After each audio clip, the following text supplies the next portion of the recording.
ओम शांति। आज 24 सितंबर 2023 आज बाबा की अव्यक्त वाणी है। प्रातः मुरली ओम शांति। रिवाइज मुरली है 22 दिसंबर 95 बाप दादा मधुबन। आज की वाणी का टाइटल है सर्व प्राप्ति संपन्न जीवन की विशेषता है अप्रसन्नता मुक्त और प्रसन्नता युक्त। आज प्यार के सागर बाप दादा अपने प्रेम स्वरूप आत्माओं को देख रहे हैं। हर एक के दिल में परमात्मा प्यार समाया हुआ है। ये परमात्मा प्यार प्राप्त भी एक ही जन्म में होता है। 83 जन्म देव आत्माएं व साधारण आत्माओं द्वारा मिला। सोचो, याद करो, सारे कल्प का चक्कर लगाओ, स्वयं दर्शन चक्रधारी हो ना। तो एक सेकंड में सारे कल्प का चक्कर लगाया। 83 जन्मों में परमात्मा प्यार मिला था? नहीं मिला। सिर्फ इस संगम पर एक जन्म में परमात्मा प्यार प्राप्त हुआ। जो अंतर को जान लिया ना, आत्माओं का प्यार और परमात्मा प्यार कितना अंतर है। साधारण आत्माओं का प्यार कहाँ ले गया, क्या प्राप्त कराया, अनुभव है ना। और परमात्मा प्यार कहाँ ले जाता है, अपने स्वीट होम और स्वीट राजधानी में। आत्म प्यार राजभाग्य गंवाता है और परमात्मा प्यार राजभाग्य दिलाता है। और इसी जन्म में ऐसे नहीं सिर्फ फिर भविष्य के आधार पर चल रहे हो, नहीं, डायरेक्ट परमात्मा प्राप्ति तो अब है। वर्तमान के आगे भविष्य भी कुछ नहीं है। आप लोग गीत गाते हो ना कि स्वर्ग में क्या होगा और क्या नहीं होगा। और अभी का गीत क्या है, जो पाना था वो पा लिया, वह पाना है, वह पा लिया। पांडवों ने पा लिया क्या, गोपियों का तो गायन ही है। इस समय का गायन है कि अप्राप्त नहीं कोई वस्तु ब्राह्मणों के खजाने में, देवताओं के खजाने में नहीं, ब्राह्मण के खजाने में। तो अभी ब्राह्मण है ना, तो अनुभव करते हो कि अप्राप्त नहीं कोई वस्तु। और ये प्राप्तियां अविनाशी हैं, अल्पकाल की नहीं हैं। तो जिसको सर्व प्राप्तियों में उसके सर्व प्राप्तियां हैं, उसके जीवन में क्या विशेषता होगी, सब प्राप्तियां हैं, एक भी कम नहीं है। तो उसकी चलन और चेहरे में क्या विशेषता दिखाई देगी, सदा प्रसन्नता। कुछ भी हो जाए लेकिन सर्व प्राप्तिवान अपनी प्रसन्नता छोड़ नहीं सकता। अप्रसन्नता कभी भी होती है तो चेक करो कि अप्राप्ति का अनुभव होता है या सर्व प्राप्तियों का। आज बाप दादा ने बहुत ही सेवा केंद्र और उप सेवा केंद्र देखे। विदेश में नहीं, देश में सेवा केंद्र देखे। सेवा केंद्र में विशेष तो सेवाधारी हैं। तो आज चक्कर लगाते हुए सेवाधारी और सेवा स्थान दोनों देखे। हर एक स्थान में, चाहे छोटे चाहे बड़े, सभी में चेक किया कि सेवाधारी तन से, मन से, धन से और सेवा के संबंध संपर्क से कितने प्रसन्न हैं। क्योंकि विशेष तो यही बातें हैं ना। तो क्या देखा, तन तो सबके पुराने हैं ही, चाहे जवान हैं चाहे बड़े हैं, छोटे और ही बड़ों से भी कहाँ कहाँ कमज़ोर हैं। चाहे बीमारी बड़ी है लेकिन बीमारी की महसूसता की मैं कमज़ोर हूँ, मैं बीमार हूँ, ये बीमार को बढ़ा देती है, बीमारी को बढ़ा देती है। क्योंकि तन का प्रभाव मन पर आ गया तो डबल बीमार हो गए। तन और मन दोनों से डबल बीमारी होने के कारण बार बार सोल कॉन्सेंस के बजाय बीमारी कॉन्सेंस हो जाते हैं। तो क्या देखा कि तन से तो मेजॉरिटी बीमार हो, कहो यह हिसाब किताब चुकतू करना कहो कर रहे हैं, लेकिन 50% डबल बीमारी और 50% सिंगल बीमारी है। बाकी होना चाहिए क्या चाहिए, होना क्या चाहिए, कभी भी मन में बीमारी का संकल्प नहीं लाना चाहिए। मैं बीमार हूँ, मैं बीमार हूँ, लेकिन होता क्या है, ये पाठ पक्का हो जाता है कि मैं बीमार हूँ। कभी कभी किसी समय बीमार होते नहीं हैं लेकिन मन में खुशी नहीं है तो बहाना करेंगे कि मेरे कमर में दर्द है, क्योंकि मेजॉरिटी को या तो टांग दर्द या कमर दर्द होता है। कई बार दर्द होता नहीं है फिर भी कहेंगे मेरे तो कमर में दर्द है। अभी उसकी चेकिंग कैसे हो, डॉक्टर्स के पास इसका कोई थर्मामीटर है जो कमर दर्द है या नहीं वो चेक कर सके? एक्सरे कराओ, ये कराओ, वो तो और ही खर्चा लगाओ। तो क्या देखा, तन के बारे में सुनाया, कई सेवाधारी ऐसे दिखाई दिए। सेवाधारी आप सभी हो, ऐसे नहीं समझना सिर्फ टीचर की बात है। सेवाधारी आप प्रवृत्ति वाले भी हो ना, कि जो सेंटर पर रहते हैं वो सेवाधारी हैं, आप लोग प्रवृत्ति में रहने वाले भी सेवाधारी हो। कभी आपके घरों का भी चक्कर लगाएंगे, देखेंगे कि कैसे सोते हो, कैसे उठते हो, डबल बेड है, सिंगल बेड है। अच्छा, ये तो आज के चक्कर की बात है। आजकल के हिसाब से दवाइयाँ खाना ये बड़ी बात नहीं है, समझो, क्योंकि कलयुग का वर्तमान समय सबसे शक्तिशाली फ्रूट ये दवाइयाँ हैं। देखो, कोई रंग बिरंगी तो है ना, कलयुग के लास्ट का यही एक फ्रूट है, तो खा लो प्यार से। दवाई खाना ये बीमारी याद नहीं दिलाता, अगर दवाई को मजबूरी से खाते हो तो मजबूरी की दवाई बीमारी याद दिलाती है। और शरीर को चलाने के लिए एक शक्ति भर रहे हैं, उस स्मृति से खाएंगे तो दवाई बीमारी याद नहीं दिलाएगी, खुशी दिलाएगी। तो बस 2-3 दिन में दवाई से ठीक हो जाएंगे। आजकल के तो बहुत नए फैशन हैं, कलयुग में सबसे ज़्यादा इन्वेंशन आजकल दवाइयाँ या अलग अलग थेरापी निकाली है। आज फलानी थेरापी है, आज फलानी, तो एक कलयुग के सीजन का शक्तिशाली फल है, इसलिए घबराओ नहीं। लेकिन दवाई कॉन्सेंस बीमारी कॉन्सेंस होकर नहीं खाओ। तो तन की बीमारी होनी ही है, नई बात नहीं है, इसलिए बीमारी से कभी घबराना नहीं। बीमारी आई और उसको फ्रूट थोड़ा खिला दो और दवाई दे दो। अच्छा, ये हुआ तन की रिजल्ट। मन और क्या देखा, फिर और क्या देखा, मन में क्या देखा, एक बात खुशखबरी की ये देखी कि मेजॉरिटी हर एक सेवाधारी के मन में बाप का प्यार और सेवा का उमंग दोनों हैं। बाकी 25% कोई मजबूरी से चल रहा है, वो छोड़ो, लेकिन मेजॉरिटी के मन में ये दोनों बातें देखी हैं। और ये भी देखा कि बाप से प्यार होने के कारण याद में भी शक्तिशाली हो, बैठने का, चलने का, सेवा करने का, अटेंशन बहुत देते हैं। लेकिन खेल क्या होता है कि चाहते हैं कि याद की सीट पर अच्छी तरह से सेट होकर बैठ जाएं, लेकिन थोड़ा टाइम तो सेट होते हैं, फिर हिलना डुलना शुरू होता है। जैसे बच्चा होता है, उसको ज़्यादा टाइम सीट पर बैठाओ तो हिलेगा ज़रूर। तो मन भी अगर कंट्रोल में, ऑर्डर में नहीं है, तो थोड़ा टाइम तो बहुत अच्छे बैठते हैं, चलते हैं, सेवा भी करते हैं, लेकिन कभी सेट होते हैं, कभी अपसेट भी हो जाते हैं। कारण क्या है, होना सेट चाहते हैं लेकिन अपसेट क्यों होते हैं?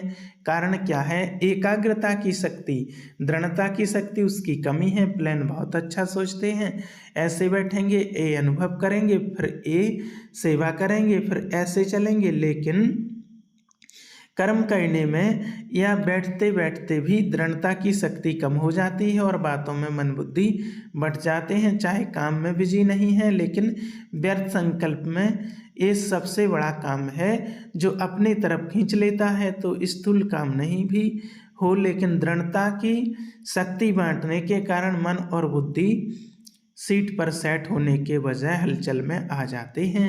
बाप दादा ने आप सबको जो काम दिया था वो देखा, बाप दादा के पास सब चिट्ठियाँ पहुँची, लेकिन कई बच्चे बड़े चालाक हैं। चालाकी क्या करते हैं, चिट्ठी लिखते हैं लेकिन नाम नहीं लिखते, ऐसे समझकर करते हैं। बाबा तो जानता है, फिर भी अगर काम दिया है तो काम पूरा करो ना। टीचर अगर कहे ये लिख कर लाओ और टीचर को कहो कि आप तो जानते हो ना मुझे ये लिखना आता है, तो टीचर मानेगा क्या? तो कई तो नाम ही नहीं लिखते, लेकिन जो भी जिस ग्रुप में काम दिया है, मेजॉरिटी सबकी ये खुशी की बात देखी कि सबने लिखा है कि हम डायमंड जुबली तक करके दिखाएंगे, ये मेजॉरिटी का है। आप सबका भी है, जीवन मुक्त हो जाएंगे अगर सभी बातों में मुक्त हो गए तो क्या हो जाएंगे, जीवन मुक्त हो जाएंगे ना। तो सभी ने अपनी हिम्मत उमंग अच्छा दिखाया, चाहे फॉरेन वाले ने चाहे भारत वालों ने, उमंग उत्साह सभी ने अच्छा, सभी का अच्छा है। कोई कोई ने बहुत थोड़ों ने लिखा है कि हमको टाइम लगेगा, लगने दो उन्हों को, आप लोग तो जीवन मुक्त हो जाओ। तो रिजल्ट में देखा कि सभी को उमंग है कि डायमंड जुबली में सब कुछ करके दिखाएंगे, लेकिन बाप दादा ने देखा कि जितना अपने आप को डायमंड बनाने का उमंग उत्साह है, उतना ही डायमंड जुबली वर्ष में सेवाओं के प्लान में बहुत फास्ट बनाएंगे, फास्ट बनाए। इसमें बाप दादा खुश है, लेकिन ऐसा नहीं कहना कि बहुत सेवा का बोझ था ना, इसलिए थोड़ा नीचे ऊपर हो गया। ये बाप दादा नहीं चाहते सेवा जो स्वयं को व दूसरे को डिस्टर्ब करे, वो सेवा नहीं है, सेवार्थ है, स्वार्थ है। और निमित्त कोई ना कोई स्वार्थ ही होता है, इसलिए नीचे ऊपर होते हैं, चाहे अपना चाहे दूसरे का स्वार्थ जब पूरा नहीं होता है तब सेवा में डिस्टरबेंस होती है। इसलिए सेवा से न्यारे और सर्व के संबंध में प्यारे बनकर सेवा करो। तब जो संकल्प किया है वह लक्ष्य रखा है कि डायमंड जुबली में डायमंड जुबली मनाएंगे, वह पूरा हो सकेगा। आधा नहीं याद करना है। कई ऐसे जवाब देते हैं, कहते हैं डायमंड जुबली तो मनाने की थी तो मनाया, उसमें बिजी हो गए, लेकिन बाप दादा ने दोनों शब्द याद रखना है। आधा नहीं, डायमंड जुबली मनानी है, सिर्फ मनानी है नहीं, बनकर मनानी है। तो मतलब का अर्थ नहीं लेना, मना लिया ना, लेकिन बनकर मनाया, बनकर के मनाना ये डायमंड जुबली का लक्ष्य है। तो आधा लक्ष्य नहीं, पूरा करना डबल है, बनना और मनाना। सिर्फ बनना नहीं, सिर्फ मनाना नहीं, दोनों साथ साथ हों। और आप सबको मालूम है कि जब आप डायमंड जुबली के व डायमंड बनने के प्लान बना रहे हो, तो आप सबसे पहले माया भी अपना प्लान बना रही है।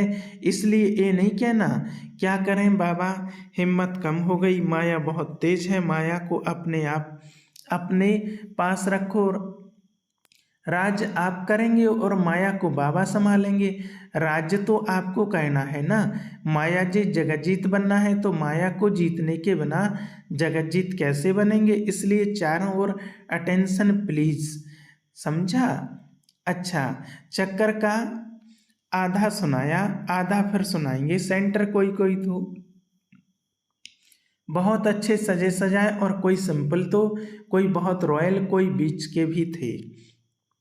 ज़्यादा हैं जो समझते हैं कि रॉयल लगे, कोई वीआईपी आवे तो उसको लगे कि सेंटर अच्छा है, लेकिन अपना ब्राह्मणों का आदि से अब तक का नियम है कि ना बिल्कुल सादा हो ना बहुत रॉयल हो, बीच का होना चाहिए। ब्रह्मा ने तो बहुत साधारण देखा और रहा, लेकिन अभी साधन है, साधन देने वाले भी हैं, फिर भी कोई भी कार्य करो तो बीच का करो, ऐसा भी कोई ना कहे कि यह क्या लगा दिया है पता नहीं, और ना कोई कहे कि ये तो अभी रजाई ठाठ हो गया है। तो आज का पाठ क्या है, मुक्त तो सबसे हो गए ना, सबसे मुक्त होने की प्रतिज्ञा हो गई ना पक्की, या घर जाएंगे तो कहेंगे कि मुश्किल है, पक्का रहना, माया को डायमंड जुबली में मजा चखा कर दिखाओ, मास्टर सर्वशक्तिवान हो, कम तो नहीं हो।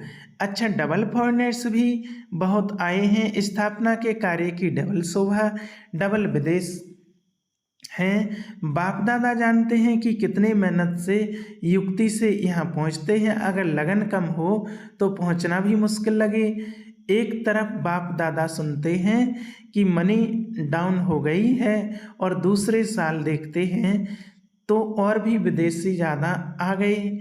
तो ये हिम्मत है। रशिया का ग्रुप भी आया है ना, रशिया वालों ने टिकट कहाँ से लाई, इन्हों की कहानियाँ बहुत अच्छी सुनने वाली हैं। टिकट कैसे इकट्ठी करते हैं उसकी कहानी बहुत अच्छी है। ये तो सब होना ही है, जब है ही कागज़ पेपर ही तो है, चाहे डॉलर का हो चाहे पौंड का हो, तो है तो पेपर ही। तो पेपर कहाँ तक चलेगा? सोने का मूल्य है, हीरे का मूल्य है, पेपर का क्या है? मनी डाउन तो होनी ही है और आपकी मनी सबसे ज़्यादा मूल्यवान है। जैसे शुरू में अखबार में डलवाया था ना कि ओम मंडली रिचेस्ट इन द वर्ल्ड, कमाई का साधन कुछ नहीं था। ब्रह्मा बाप के साथ एक दो समर्पण हुए और अखबार में डाला रिचेस्ट इन द वर्ल्ड।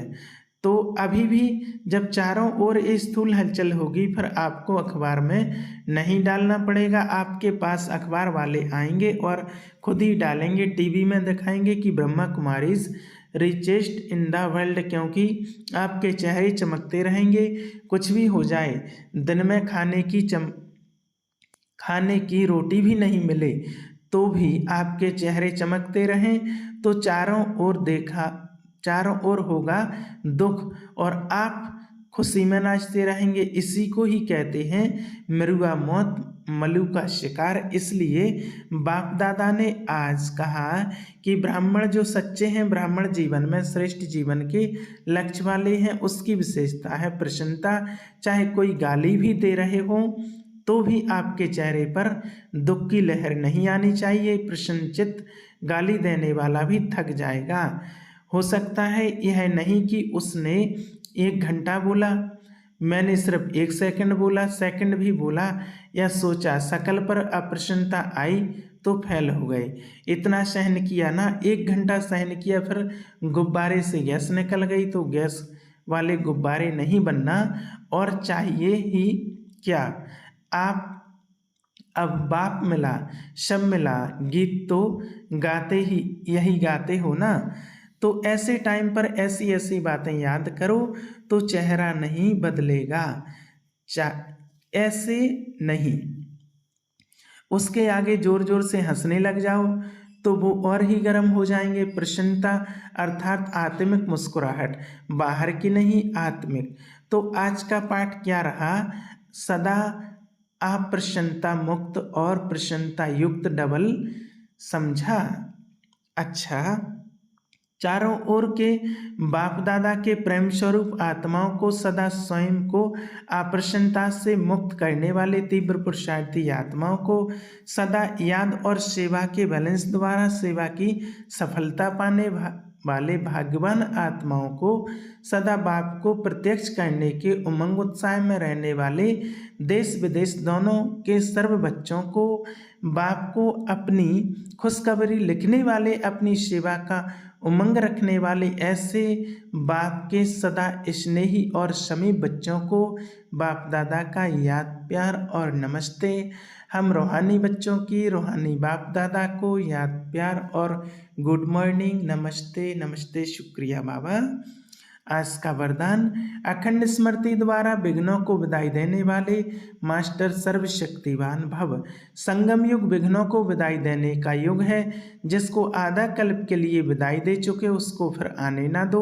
सदा याद रखो हम विजयी रतन हैं, मास्टर सर्वशक्तिवान है। यह स्मृति अखंड रहे तो शक्तिशाली आत्मा के सामने माया का विघ्न आ नहीं सकता।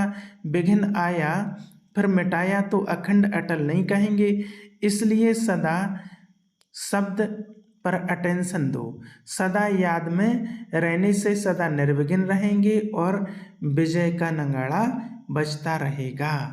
स्लोगन, ईश्वरीय सेवा में खुद को ऑफर करना ही बाप दादा की आफरीन लेना है। अच्छा, ओम शांति।